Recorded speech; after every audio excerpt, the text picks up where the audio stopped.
Hey kid, don't ever let them get inside your head. They'll tell you what to do in life instead of everything you know that you could get. Don't let them guide your life towards regret.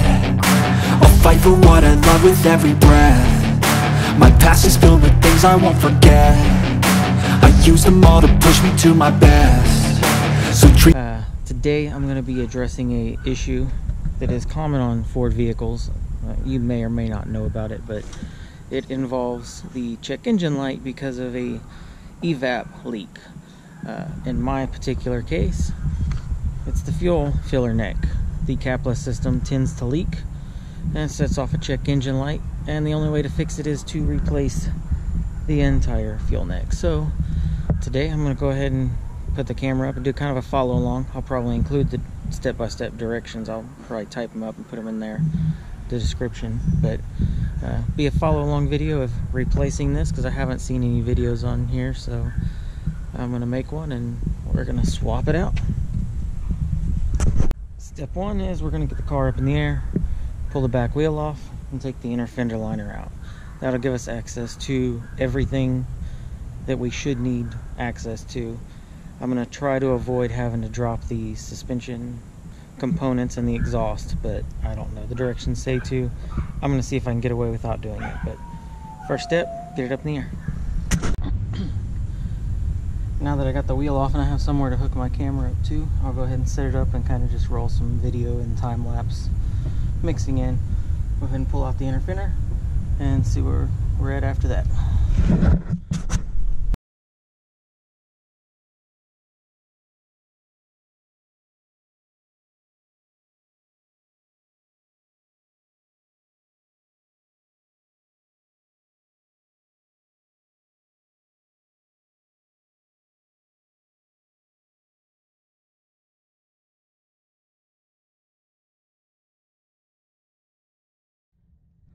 So once you get the inner fender out, it gives you a little more access so you can see what you're working with. So this piece is just kind of just this pressure fit from what I can tell. But we're going to pull it through here. And right, I'm probably going to have to crawl under the car, but right up in there is a blue quick connect. And then right over here connects to the gas tank. I don't know if you can see right there. So I'm going to go ahead and undo that, crawl under there, show you the quick connect, and we'll see once we get that out if we have enough clearance to fish it from under there over there and pull it through. Right under the car now, I have loosened the tank connection.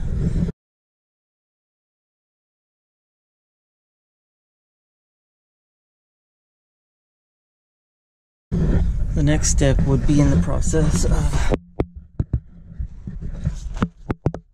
getting that quick connect loose.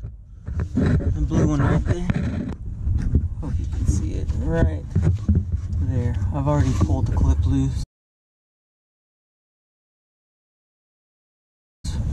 so that way I can pull that out. Bracket right there, and then we'll be good to start all those connections. Alright, so I got the new one in. And yes, you do have to drop the exhaust out of the way. And everything, just to make clearance, you have to disconnect the tube from the metal filler neck. Once all that's out, you can wiggle it. So I'm going to finish putting it back together.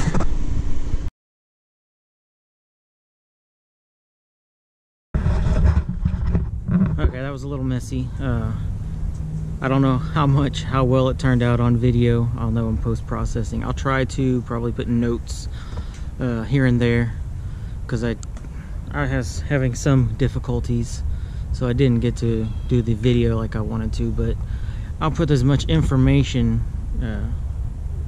text-wise in there so that way you can figure it out. And I will try to get the directions provided online in there too. So I'm gonna go get it cleaned up. My neighbor down the street decided it was a great time to turn the water hose on, so I'm soaked, you know, head to toe on my back from laying in it. But I'm gonna get cleaned up so I can start it, make sure I don't have any exhaust leaks, and hopefully if you watch this video for the same reason I'm having, hopefully it's informational for you.